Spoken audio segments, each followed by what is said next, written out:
Hi, everybody. This is DearMamaSal, and we are live on a Friday lunchtime, which means that it's time for us to talk about coping with feeling. And the feelings that I have this week, more than anything, is one of great gratitude as we celebrate 80 years since those very brave men and women stormed the beaches of Normandy um, and started the end of World War II. Is just to me, I don't know if you had family members involved. You probably did. I certainly did. But I am forever grateful that they did what they did so that we could survive. I certainly wouldn't be here otherwise. And so I look at it and go, I hope that you all are aware of the great sacrifice that they paid, so many of them. And I was watching some of the footage from the celebration. And hang on a second, I just want to see what's happening here.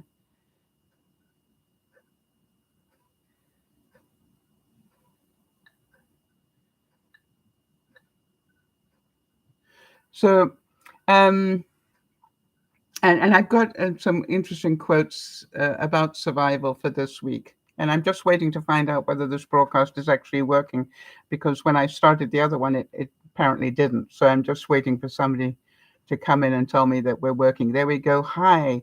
Okay. Can you just confirm that you can hear and see me, Jody? And hi, Carrie. Good to see you. And Ange. Okay, good. All right. And I was just saying, as we celebrate 80 years since they stormed the beaches in Normandy in France, I am just so grateful that they did, and we are now able to live our lives because of the bravery of so many. So, for all of you who had family members there, and some, um, made it and some didn't, um, let's give thanks and be grateful for what they did. And there's a quote that I found from Nietzsche, and it said, "To live is to suffer. To survive is to find some meaning in that suffering." And I think that is so true, right? We expect life to be perfect, and of course it isn't. And as such, we are aware that it's just life is what it is. And when we think about all those people and their bravery, I was just touched by seeing how many of them are now well into their hundreds already, which means that they probably, I'm pretty sure, won't see the 90th celebration of that event. And so it makes it all the more meaningful that this could be the last time we have actual survivors from that event. And I don't know about you, but that touched my very soul. And to listen to them and to see their mentality. Okay, Kerry is saying 2 out of my 3 grandpas served in World War II. Yeah. And so, it's just, let us not forget, right, uh, how incredibly brave they were. And, that assault onto those beaches was horrific. As you know, if you've ever seen Saving Private Ryan, that assault was horrific. And so many died, but they died so we might live, and we need to remember that. I want to take a slightly different slant on it today because we each have our battles. And that's what I want to talk about. We each fight our own enemies, all right? And most of us survive. And we celebrate so many of our viewers, all right, who have faced the most incredible challenges in their lives and yet survived. So, what I want to talk about is what it takes to be a survivor. And what I'm going to do is to give you various qualities that are true of a survivor. And to me, it's just fascinating, um, just how many of them you can sort of tick them off in your own mind and go, yep, that would be me. And because without a doubt, there are certain qualities that that are common, right? It's said that a survivor is somebody who remains alive and continues to function during and after overcoming a serious hardship or life-threatening disease. And I'd like to suggest that most of my viewers can go, yep, that would be me.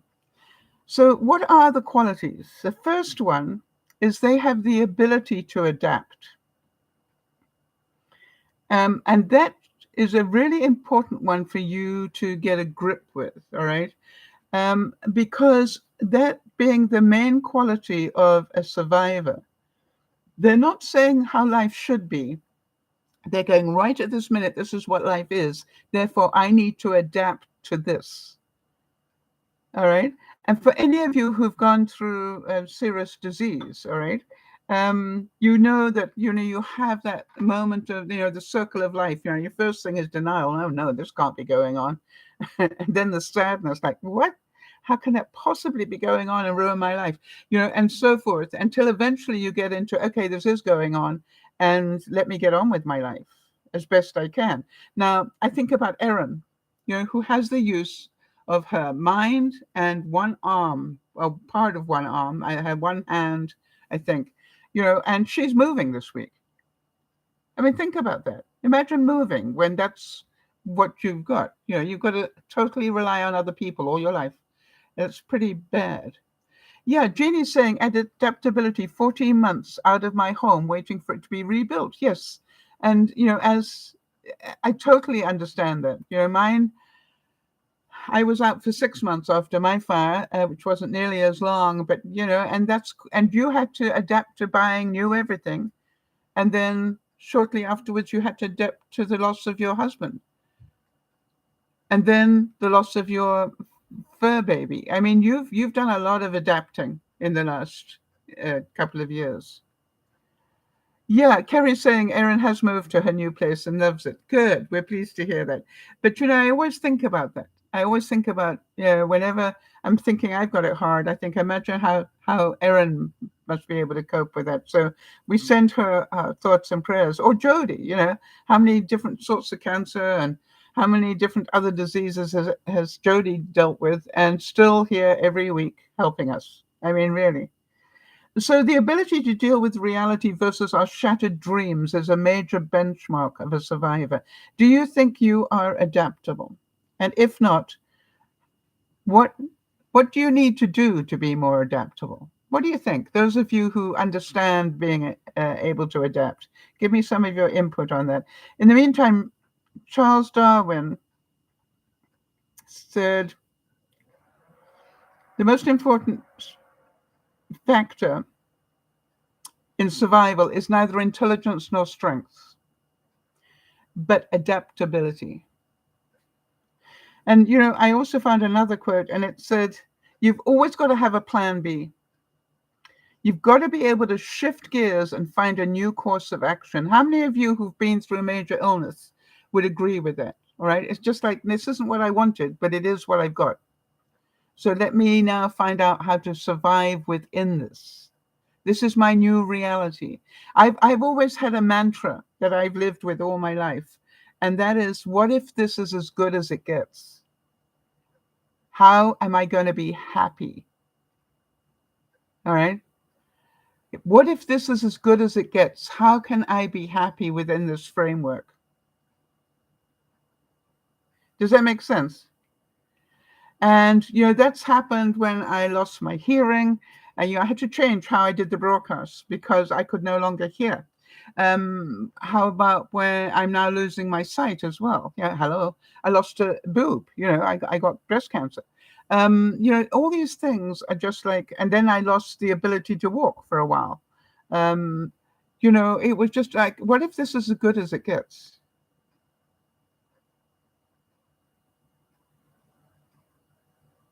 Yeah, interesting. Jeannie's saying, if you want to talk about being somebody who's adaptable, you cannot say that you refuse to face the situation or you will make yourself sick. And how many people do we know that spend their life in denial?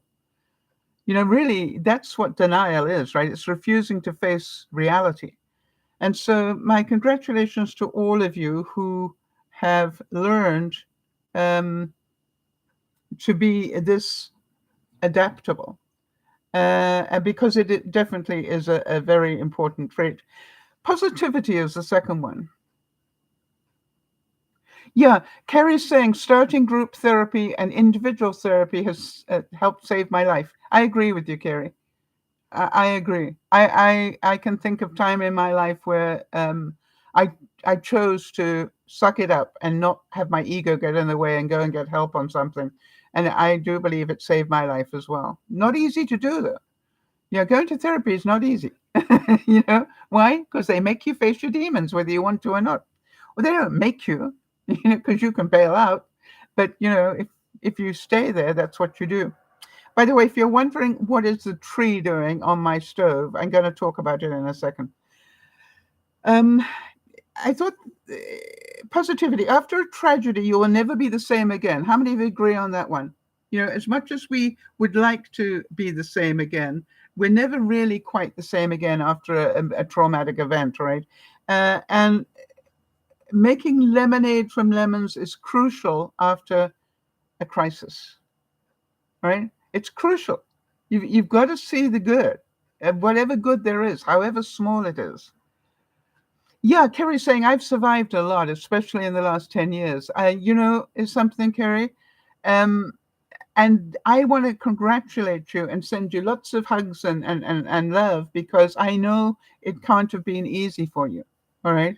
I always say to people, growing up is perhaps the most difficult thing in the world. And I think that is what survival is, if you can grow up. Think about all those people. If I'm going back to the war years, all those people who ended up in a concentration camp. And one of the things that kept most of them alive was the discipline. All right, that the officers who were captured made the people still get up in the morning, made them do roll call, made them do exercises, put on plays, play imaginary instruments, do whatever. That the leadership was incredible in some of those concentration camps, and to me it's like, remember to keep your discipline. All right. Yes, exactly. Jeannie's saying when her husband died, York, when he died, she thanked God for giving her so many good years with him. Yes, that's, and even if the years with somebody you love are short, yeah, it's just like, be grateful for the years you had. I always was so heartbroken because I only had 8 years with Bin Bin, all right, and that's 10 years ago now. But they were 8. Well, actually, I only probably had him for 7 because he was 8 when he died. But it was just like, they were incredible years. I wouldn't want to go without them, because both Yvonne and I talk about that. So remember that positivity is part of it, right? And that's, Stephen King said, there's no harm in hoping for the best as long as you're prepared for the worst. All right. And that is the interesting thing, right? Be prepared, but do the best you can with what you got. And the third one, just bear with me a second.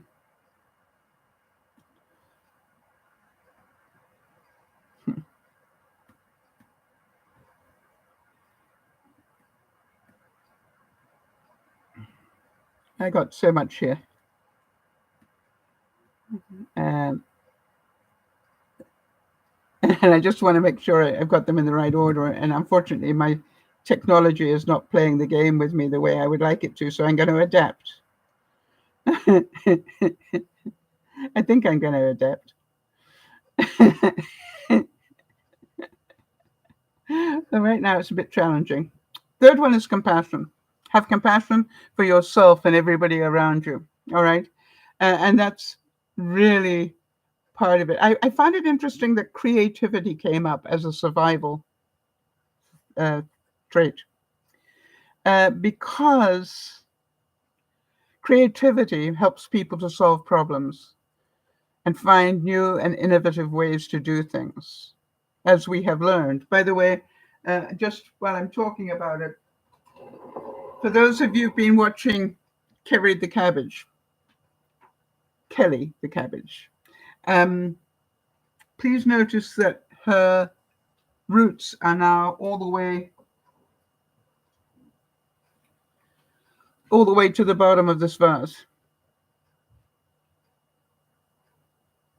And remember that I got this cabbage on May the 9th, and it's still growing. Isn't that amazing? The question is, how long can I keep it growing? And I don't know if Jodie's back. I'll wait until Jodie's back to show you the next thing. So creativity, all right, doing things like this is really a part of survival. How many of you also know that this is part of saving money? All right. It's like, I don't want to complain about I have less money. It's Linda there. Linda's saying her husband's dad was a prisoner of war. Nicked a sword too. He was such a positive person. He survived for a few years. Yes. So he didn't come home? Or are you saying he survived for a few years afterwards?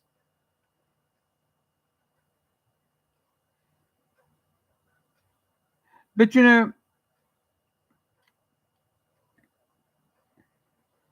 got home. Okay, good. It's just like, and that's another terror, all right? And, because they lost so many friends, and what they saw, nobody should have to see, and those sort of things. So, we by comparison, we've got it pretty easy. So motivation.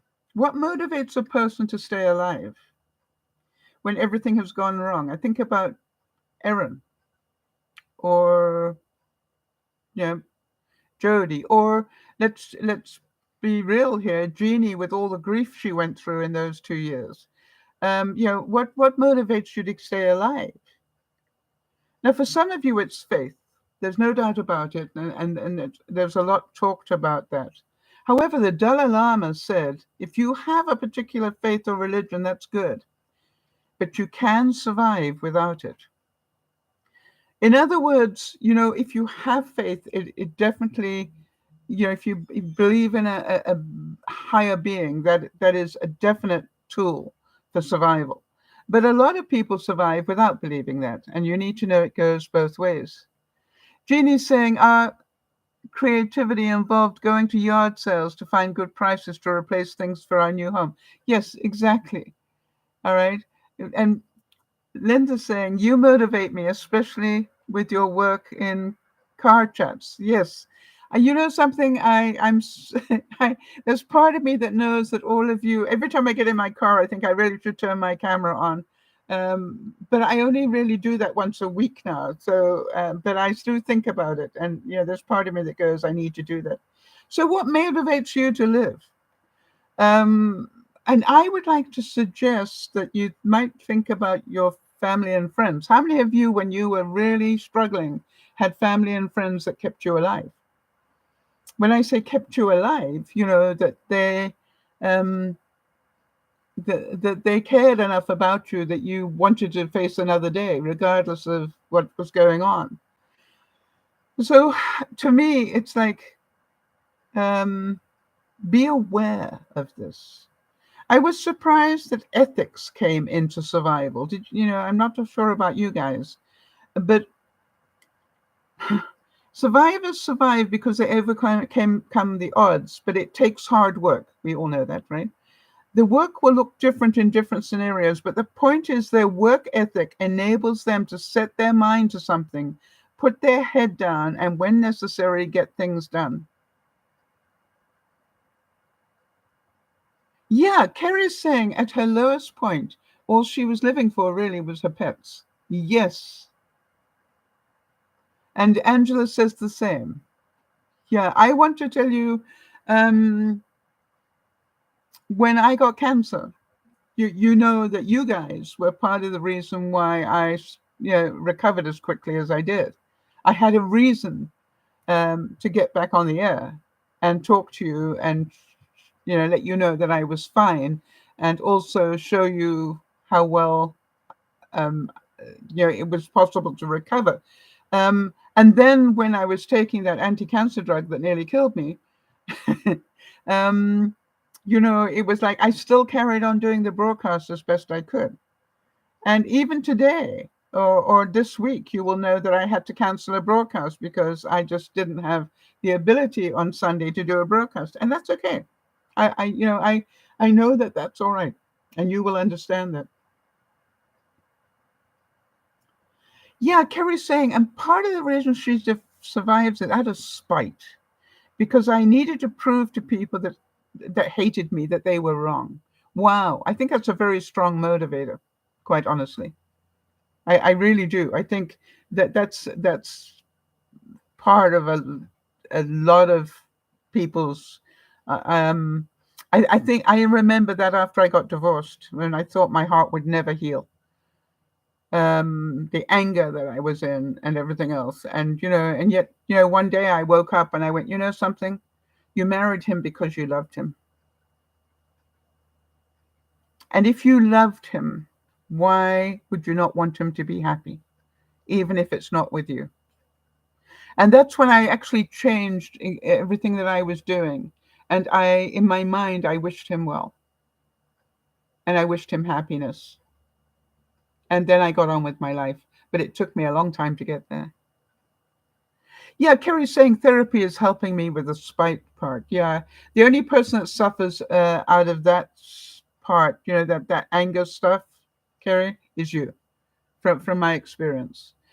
Be the person you really are, not the wicked witch you became because people hurt you so much. You know what I mean? It's just like I have moments, when my what from hell comes out, um, and I'm not proud of it, but it's still there. I know that. How about number 7 is the ability to stay calm? How many of you believe that while you've been part of Dear Mama Sal, that you've learned to stay calm, more calm under very trying situations? That you've learned to, as we say, breathe, smile, and go slowly. All right? This is like life will show itself the way it's meant to, not the way we imagined it to. All right? I know Angela, for example, hadn't heard about her job, and I had to remind her that maybe dealing with Angela wasn't the top of their to-do list this week. It was just like people have other things that are more important to them. So, but we will keep hoping that it all works out for her. Yeah, Carrie's saying anger is like drinking poison, expecting the other person to suffer. That is a wonderful quote. Yeah, interesting. Jeannie's saying your 3-part Chinese mantra is one I often repeat to others. I'm not sure, was he Chinese? I've got a feeling he might have been. Thich Nan, I think he might have been Nepalese or something. Anyway, I will, but interesting that you say Chinese. I'll look it up.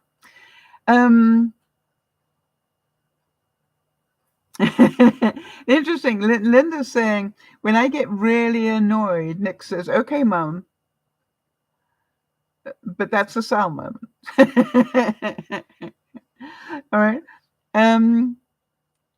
And Kerry's saying, it's not the exact quote, but I'm trying to keep it YouTube friendly. Yes, I know what you mean. There are so many of my quotes that I would have to drop some words in there as well. So the ability to stay calm. No, this too shall pass. All right. The other thing, survivors communicate. They communicate effectively. And that's part of, staying honest. I have a friend who came to visit me, and I'll talk about that in a second. She came to visit me, and the difference between the person that I knew who was suffering so much and the person she is today she can tell the truth. She's not pretending to be happy when she isn't. She can tell me the truth on that one. She can tell me she's angry or not. She's not stuffing it down, and and it's just amazing to see the difference in her, and I congratulate her on that. Humor. How many of you agree that part of survival is to be able to keep your sense of humor and to see the funny side of things, right? I was thinking, what am I going to do? Now, this is, just me. I'm going to have to find a bigger container for my cabbage. Kelly the cabbage is going to need a bigger container soon because, that's an awful lot of root.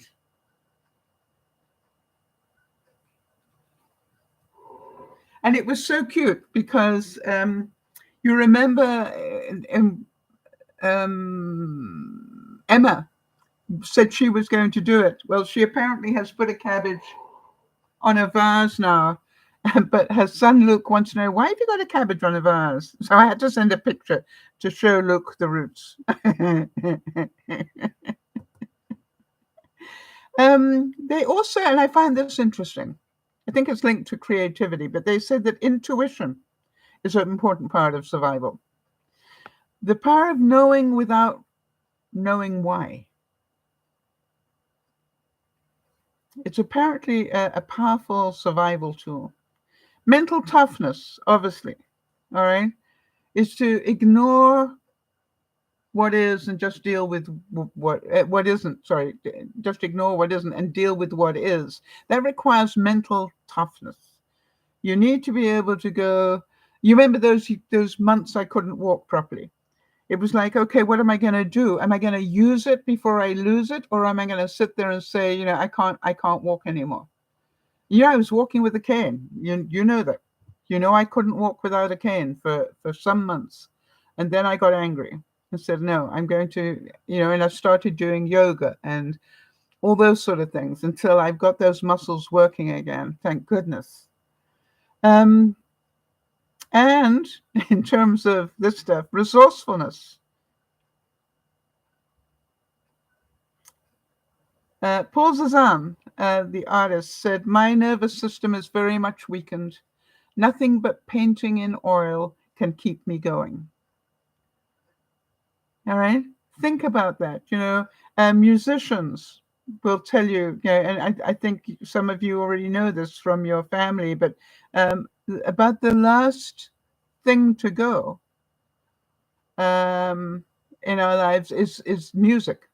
So if you love music, all right, keep that going in your mind, because even with dementia, it's amazing how people can still remember the words to songs, even though they can't remember their family, but they for some reason can remember the words to songs. So it's important to know if you've got family members that do that. I always remember Benji, who with his grandmother, made a special tape of all her favorite songs.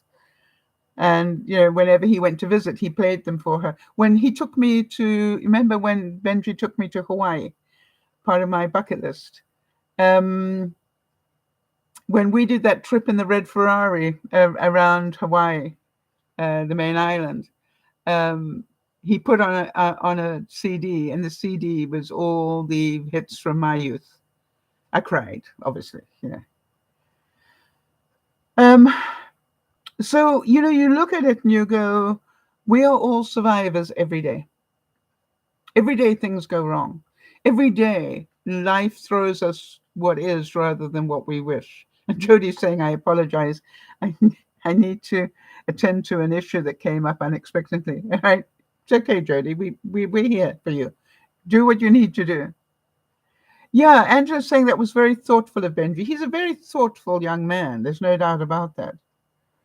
Now, I want to let you know that my friend Laurie came to visit, and I got to show you.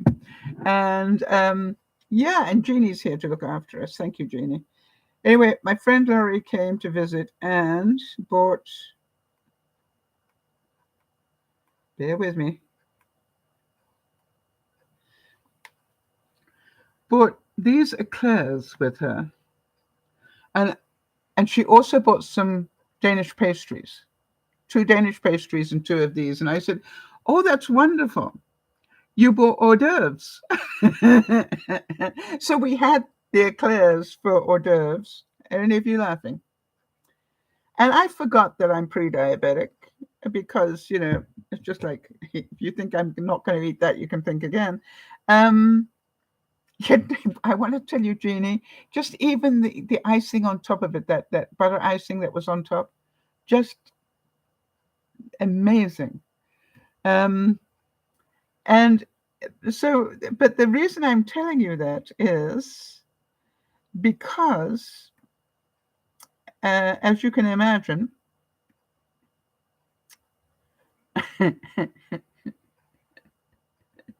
oh, um,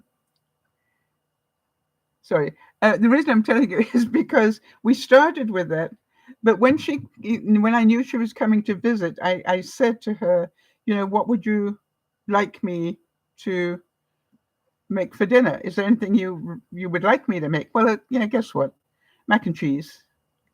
Why everybody asked me to make mac and cheese is a bit beyond me, but never mind. So then we had mac and cheese, right?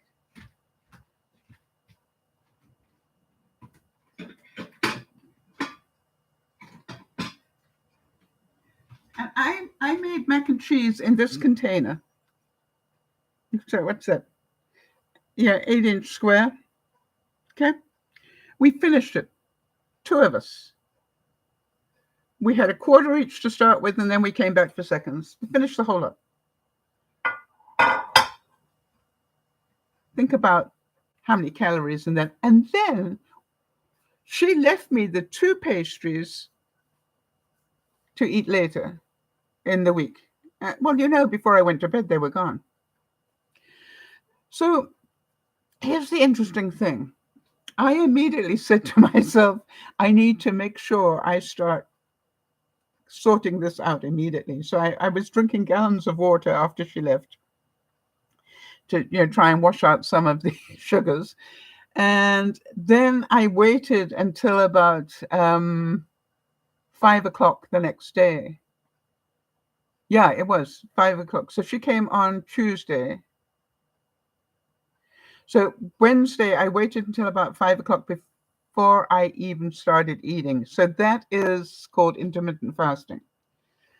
And then what I did was I got really brave and put on my big girl panties and took my blood sugar to make sure I knew what I was dealing with. How bad was it? Because, you can't really put in that much sugar without paying the price. And what blew my mind, for those of you who understand blood sugar numbers, all right, in Canada, it was 4.7, which is perfect.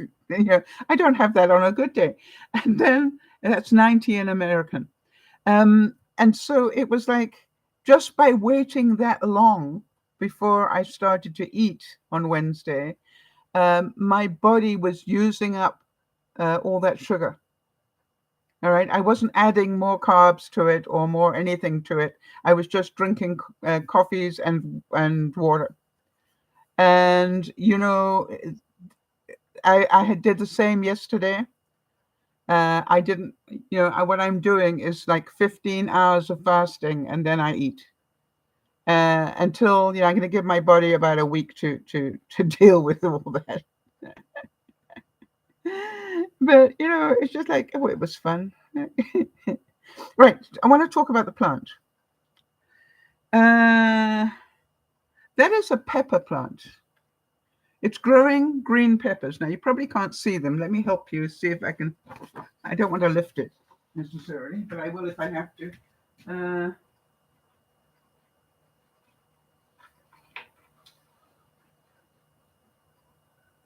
Okay. Can you see that? Can you see the green pepper?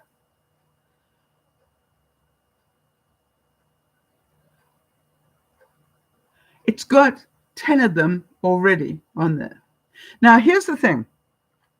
I saw that at my local store, and I thought, boy, that's a pepper tree or plant, whatever you want to call it. In fact, it's actually 3 plants, I think.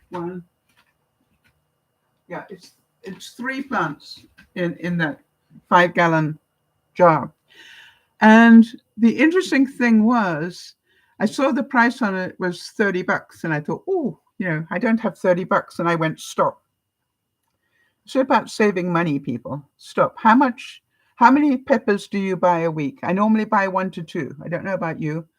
And then I said, so you only need to get about 10 peppers off that thing, and it's already got more than that in terms of buds and flowers. It would pay for itself. Does that make sense to anybody? This is called the house plant that keeps on giving. Now, here's the interesting thing. I could keep it inside in a sunny location and let it continue, or I can take it outside and have it on my deck, or I can take it right outside if I wanted to. But what I want you to think about is, if I can keep it alive, which I hope I will, this could last me 5 years. That makes $30 for the 3 plants. Pretty okay. And obviously, it would be an idea next spring to take those 3 plants and give them each their own container. All right, because they're pretty big already. But isn't that incredible? So now I don't know how long it's going to take that pepper to grow big enough for me to be able to harvest it. And you all do know that all peppers start green. You know that, right? And they only turn different colors later. So I don't know what color that's going to turn into, or if it's going to. It's just like very fascinating to me. Maybe they're one of each. Oh, wouldn't that be interesting? Maybe one will turn yellow and one will turn red and one will stay green. That would be interesting. So, to me, that could be a great saving in money. It's another experiment. You know me. I love my experiments. So the trick is, how do I keep it alive?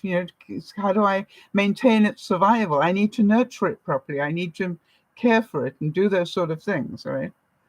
Now, here's another thing that I found out in terms of saving money this week. It was time for me to get more arthritis medication. All right. I don't know if you can see that, but there we go. Right. This is quite deformed now. But I have a couple of joints that are really quite bad in terms of arthritis, and my hips suffer. So it was time for more medication, and I take 650 milligrams twice a day. And I went to renew, and you all know that the bigger amount you get, the more savings you get. So I went to get the 100 tablet renewal. And I noticed that was about, I think it was $26, $28.69 in Canadian money, $26.89 Canadian for 100.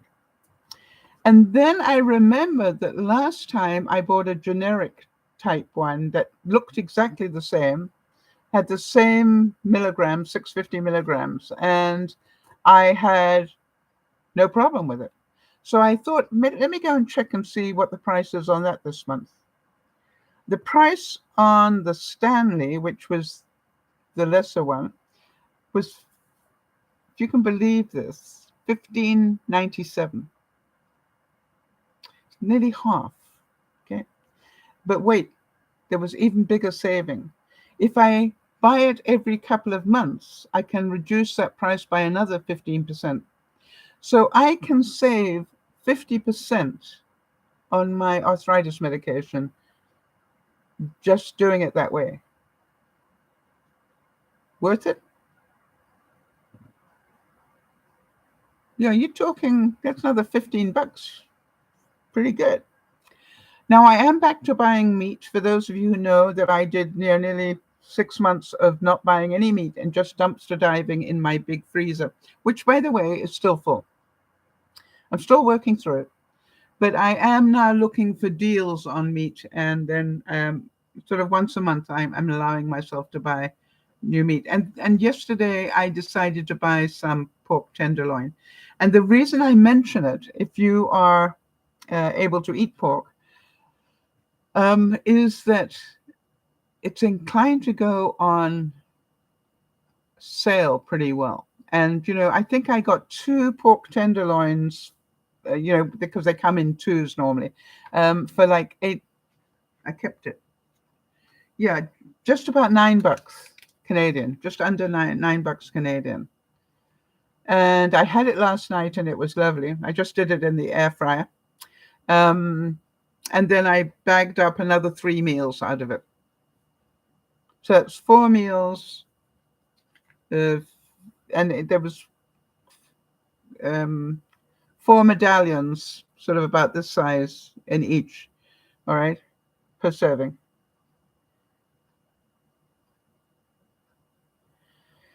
Yeah, Kerry's saying I can pretty much eat pork, turkey, and chicken. Yes, and ever since I learned ever since I learned how to make my own fake nuggets, I'm even eating far less chicken. And when I make shepherd's pie now, talking about that,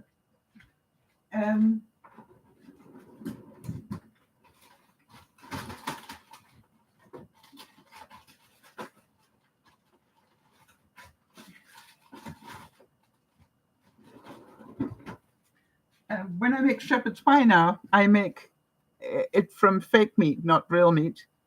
And that's for dinner tonight, I just remembered. So might as well take it out and let it thaw, right? So, it's like that's part of adapting as well. Have you, as we go through, what do you call it? Global warming, all right? Some things are going to get less and less.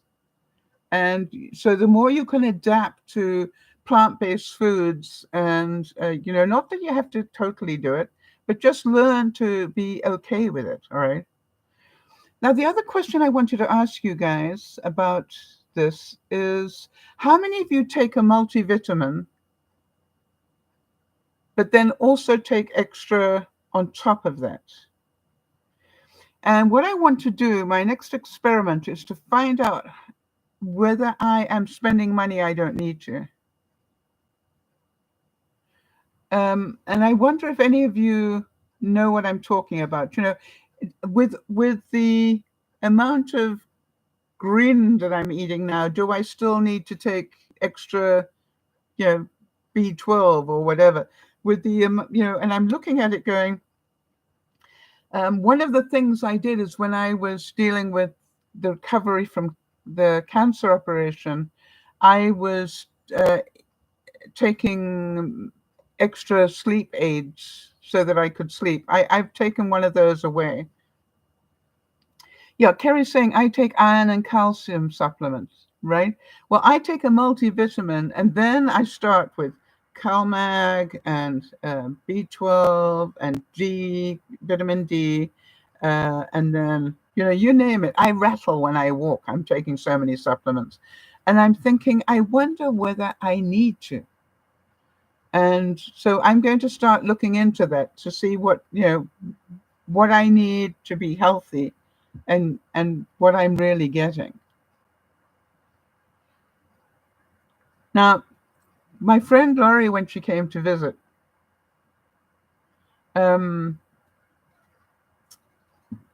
did me a big favor. I was actually quite surprised. What she did was, just so you know, for those of you who know Yvonne, she's coming to visit tomorrow, so it's a 2 for a week. I get 2 visitations. But Laurie came yesterday, and she didn't just bring the hors d'oeuvres and dessert. She also bought me a whole box full of clothes. Oh, interesting. Jeannie's saying she takes fish oil and vitamin D. Yes, I take my fish oil in my eggs. I have omega-3 eggs. Oh, Kerry's saying I take iron for anemia and calcium plus vitamin 3D combo. Yeah, I agree. I take D3s as well. So, you look at it and you go, um, it is, but what is the amount we're meant to take? All right. Because I was looking at my blood panel and all my stuff seems to be okay. And some of it is way okay. So I'm just wondering, am I spending money I don't need to spend? Do you understand what I'm saying? Yeah, Jeannie, she bought clothes for me, just new to me clothes.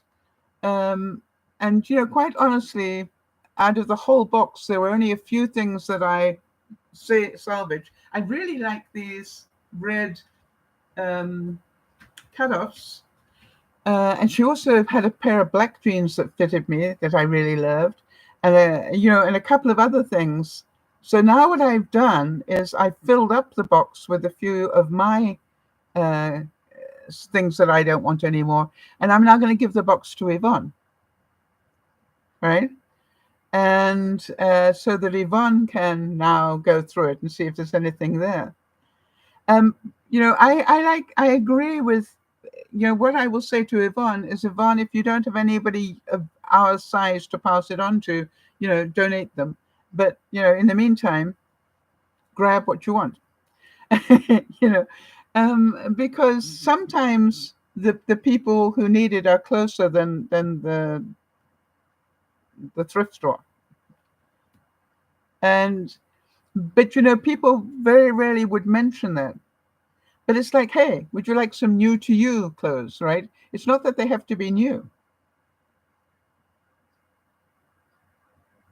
And that's the point that I am making. Before I gave it to Goodwill, let me give it to my friends. And that's what Laurie did. Before she donated them, she said, Sal, the reason she's donating them, by the way, is because she was size 20 and she's went on Ozempic. And now she's gone down. In that box, she gave away all of her size 20, 18, 16, and a couple of her 14. So she's gone down. I've got a feeling she even had some bigger than that. So let's say 20, 18, 16. She's gone down at least 4 dress sizes. I wonder how many Jodie went down. Because she's lost, I think, 130 pounds. So there we go. But I did find it funny that of all the things I could have made for her, mac and cheese was her choice. So I said, okay, fine. All right. So Jeannie's saying, many years ago, after my mother died, my daughter had a classmate who was pregnant. She took some of my mother's clothes, and I was so pleased that they fit. Yeah, this is the whole thing. All right. Sometimes the people we can donate clothes to are closer than the Goodwill, and closer to us, if you like. And I live in a community where an awful lot of people are retired. Are you on Ozempic as well, or have you done it a different way? To have lost 15 pounds, that's a lot of work.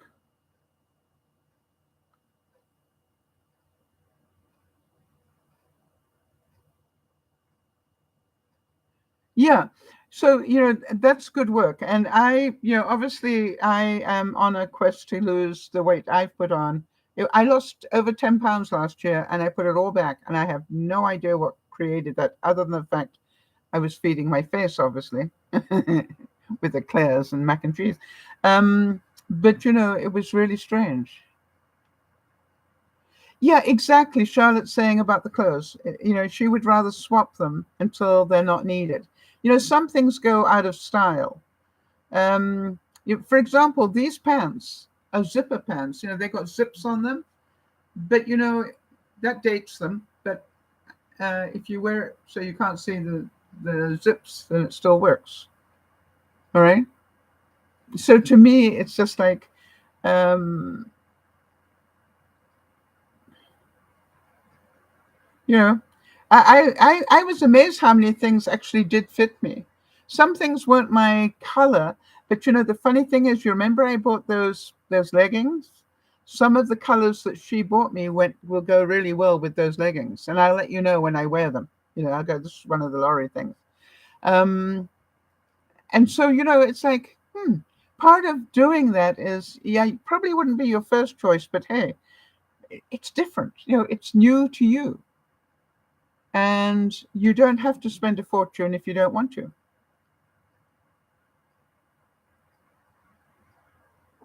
So now I had another visitor. I had another mouse in the house. I don't know, did I tell you about this last week? So didn't come in the winter, didn't come when it went down to minus, wait a minute, I've got to think what minus 20 is in American. Hang on. It went down to about 0 degrees. Yeah, below that went Fahrenheit, which is the coldest I've known it. Yeah, eek a mouse. I quite agree, Jeannie. So, you know, it's like, the funny thing is, it was like I was sitting watching television and I thought I saw a movement and I went, is that a mouse? Anyway, after a couple of days, I confirmed that it was a mouse. And then it's a case of bringing out the mouse traps to kill them. And I thought, you know, I don't think I want to do that. I don't think I want to do that. You know, I live in a rural area. You know, this is like, yeah, I'm on farmland here, so you understand that's part of why we. Yeah, Angela's saying better get a kitty cat, right? And Kerry's saying I don't have a rodent problem thanks to my cat. Yeah, so yeah, so I didn't want to kill them. Personal thing. So I thought I'm going to wait an extra day, and I ordered up a couple of humane traps from Amazon. Now, I don't know if any of you have seen them, but basically what it does, it has little food and water troughs in it. So when the mouse goes in, it closes the door behind them, but they can still eat and have water. I like that. And the idea is that you then put them away, you know, back into the wild. So I caught Mickey this week, and I found it really interesting because when I saw that he was in the trap, I knew he was terrified, and so was I. And yet, you know, when you think about it, he was about as big as my toenail. I mean, my big toe, and here I am at my size. I'm the giant, right? And he scares me, really. But you know, luckily I did something clever. I put the trap on a tray so I wouldn't have to touch the actual trap too much. And I just lifted the tray and I took it out and at night, and I took it, you know, out to the back part of my garden, and then I released him. I felt much better about that. Jeannie's saying I have too many ants every summer, so I have an ant man who sprays. You know, in my last house I used to have ants happen, and I found a really cheap way of doing that, Jeannie, if you're interested. Um,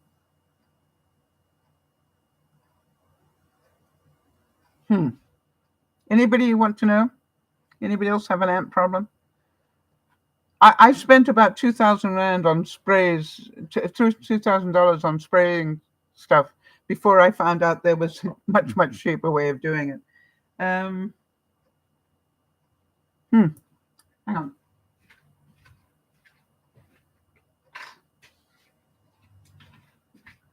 And here's how you do it. You take a container like this, and you make a couple of holes in it. Okay, and once it's closed, buy some ant poison. It's normally in a little a bottle like this for about $4, and just squidge it in, and then put it on wherever that line is where the ants go. Just put it in their way. I want to tell you, you will not have any ants left. I literally had them. Now, Sharon, hi Sharon. Sharon's saying place peppermint oil, lemon oil, citronella oil, or eucalyptus essential oils on cotton balls and place in a jar lid. Put around your house. It keeps mice away. Oh, really? Peppermint oil. Okay. I now know where they're getting in. I thought I'd sealed this house up tight, but I now know they're getting in my furnace area. So that's where I'm going to be putting the peppermint oil. And I do have it, so that's good to know. Thank you, Sharon. I definitely don't want to be killing them. You know, it's like I killed a couple in previous years, and that's not fun for me.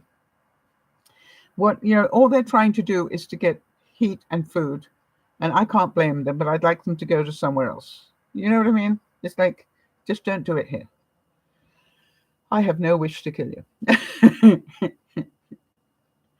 So there we go. I hope that this whole business about survival is something you can understand. It's all part of our emotional intelligence, quite honestly. Because if you are a survivor, by very virtue of the fact of the traits that you will have, all right, you keep growing your emotional intelligence. And I would like to suggest for a lot of people who've been through the trauma that some of you have, and some of us have, I have to include myself on that, all right, that, really to give thanks that we're still alive is really important, right? A lot of people are not capable of coping with all that you have coped with.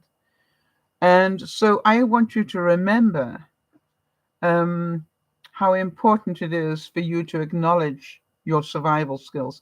Jeannie's saying the Ant-Man has cancer and is hooked up to tubes now. But his wife got some of the fisherman's pie. Yes. Wow, isn't that amazing? So he still does the ant work whilst being hooked up to tubes? That is somebody who doesn't want to die. That's somebody who wants to live as best they can for as long as they can. Jeannie, I'm so glad that you mentioned that. That is, yeah, that is incredible. That's a survivor, in my view, right?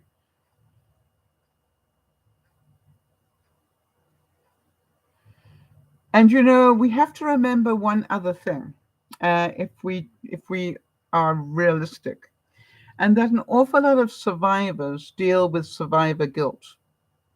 You remember that bridge that fell down in the U.S., all right, when a container ship hit it, all right, and 4 men that were on that bridge fell into the water and died. Can you imagine those that were on the bridge and didn't fall off and survived will go through some level of survivor guilt? Why was I saved and they weren't? All right. And the same thing, when you talk about the storming of the beaches in Normandy and so forth, so many died, so many were maimed, so many, had catastrophic injuries, and yet so many made it through and went on to fight incredible battles after that. And it was just like, boy, those that actually made it home, I know so many of them say that the heroes, they were not the heroes. The heroes were the ones that didn't come back. And so you look at it and go, survival guilt is something that we need to be aware of as well. All right. That if you are a survivor, make sure you enjoy every day. Make sure you're grateful for every day. Because then what you're doing is living the life you've been given. And as Jeannie's Ant-Man right? Whether he's, connected to tubes or whatever, keep doing the best you can. And by the way, Carrie, we all deal with this stuff at our own pace. And what I want you to know is it will probably take you the rest of the life to deal with it. And even then, you won't have dealt with it all. But the main thing is that you're doing the best you can to help yourself deal with it. And you are facing your demons and you are dealing with your past. I can remember when I did that, Kerry, it was hard work. All right. And I didn't want to revisit some of that stuff, I can tell you. And then other stuff came up that I didn't know was there until I started to do the work. And that wasn't pleasant either. But each little bit was a little piece of the jigsaw puzzle that I was missing. And I realized that, my life hadn't been normal. And there was a reason why I was struggling with the things I was struggling with. And yet at the same time, I was still on stage. I was still high functioning and doing all sorts of things. And, to me, it's about we do the best we can with what we've got. And if you're doing that every day, then you're doing pretty well. I was beating up on myself because, I haven't been on Billy the Bike for a while. And I'm going, you just need some rest. Don't know why, but you need some rest. So, take a month off and then you can go back to it. And, we just have to listen to our bodies and hear what they're saying. And know that resting isn't lazy. Resting when your body is calling for it is actually a good thing. I am sleeping incredibly well now. Well, it's, I wake up in the night a couple of times, but I sleep for much longer than I was sleeping a year ago. And I realized that I've got a lot of sleep that I need to catch up on because when I was on that pill for 6 months, I was hardly getting any sleep. I was really grateful if I got a couple of hours sleep. And now my body is trying to catch up. And that's okay. So I look at it and go, we can do this. We can keep playing and we can keep looking at stuff. Just want to know, Jody, are you back? If not, I will show you what I want to show you on Sunday. I know that Jody had somebody that was coming to do some maintenance work, so it's probably where she's off doing stuff. All right, everybody, I hope that you have a wonderful weekend. And I want you to remember that survival takes a lot of different elements to it. And make every day as happy as you can. On your terms, not somebody else's. Make yourself happy. And if you don't, then who's going to? Thanks for being here, Jeannie, to pick up the pieces. I really appreciate that. And to all of you, have a wonderful weekend, and we'll see you on Sunday. Bye-bye for now.